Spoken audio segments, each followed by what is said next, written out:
Hi mga ka-queens! It's a fabulous day! So for today's video, samahan nyo kami ni Dada Clarence mag-breakfast. Aba, ano bang nakain itong asawa ko at bigla na lang akong niyayang mag-big breakfast for today. To be honest, last breakfast namin dito since last year pa yata. Hindi ko na matandaan. Praise God, it's a beautiful weather naman today.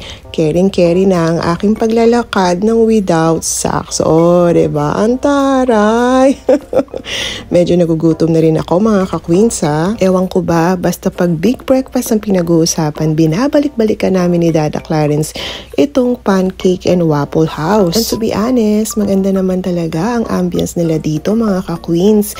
And at the same time, talaga namang relaxing ang iyong pagbe-breakfast. So there you go, pili na tayo ng aking kakainin dahil sa sobrang dami ng aking choices, hindi ko na rin alam kung ano ang aking kakainin for today.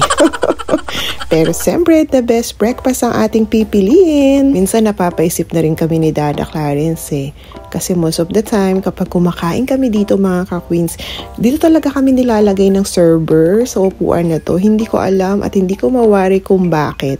Talagang ito na talaga ang aming seating arrangement. Alam nyo naman mga ka-queens, nagkakaedada na tayo. So nag-request ako nitong light sugar na Edie Smith syrup. At last, nandito na ang ating breakfast. Siyempre ang sunny side up, hindi mawawala yan. And most especially, itong paborito kong set of waffle with fruits. At the same time, din ako ng oatmeal nila. The best ang lasa nito mga ka-queens. And most especially si Dada Clarence, hindi mawawala ang kanyang meal ng $1 price. Bet na bet niyan every time na nagbe-breakfast kami dito.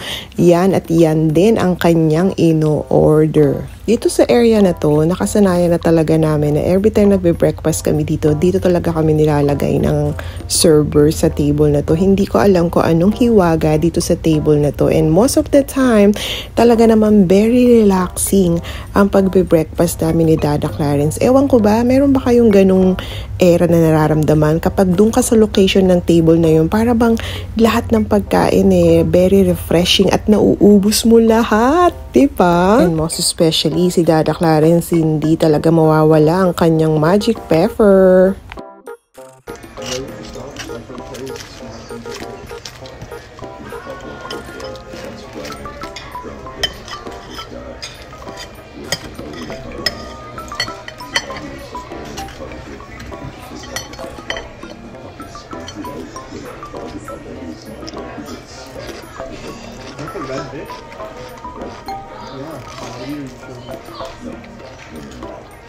Is that James or birthday?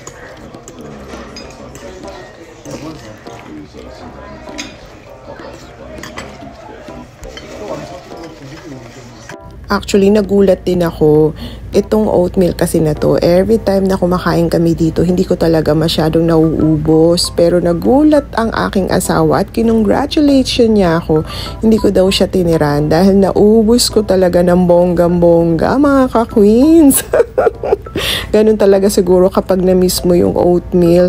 Ewan ko ba, parang merong special lasa talaga nitong oatmeal nila dito. The best and highly recommended. Praise God! At last, happy tummy na si Mr. and Mrs. Millis. There you go. Our next destination is on the way naman tayo dito sa mattress and bed shop. Samahan nyo kami mga ka-queens. Bibili tayo at last ng mattress and bed. This one is located here in Olive Diefenbaker, Prince Albert. Dati pa talaga ako niyayaya ni Dada Clarence pumunta dito dahil talagang plano na namin bumili ng bagong bed and siyempre yung good quality ng mattress nila. Most of the time talaga sa sobrang daming pagpipilian ay talaga namang mahihilo ka kung ano ba talaga ang makukuha mong bed dito. Finally, we decided to grab a double bed. At the same time, magpapakustomize na lang din ako ng wood headboard. So we decided to pick up our bed this coming Tuesday afternoon after ng work ni Dada Clarence. Bigyan din nila kami ng pre-packaged deal nitong comfy cover sheet na ng King Coil at talaga namang highly recommended to, most especially sa mga merong scoliosis na katulad ko, talaga namang firm na firm pag humiga ka. At last, we got our new bed. I'm so happy for today. Meron tayong big breakfast and most especially, na-grab na natin ang aking minimithing bed for us. Thank you so much mga ka-queens for tuning in and always stay fabulous. See you into our next video. I love you all. Mwah!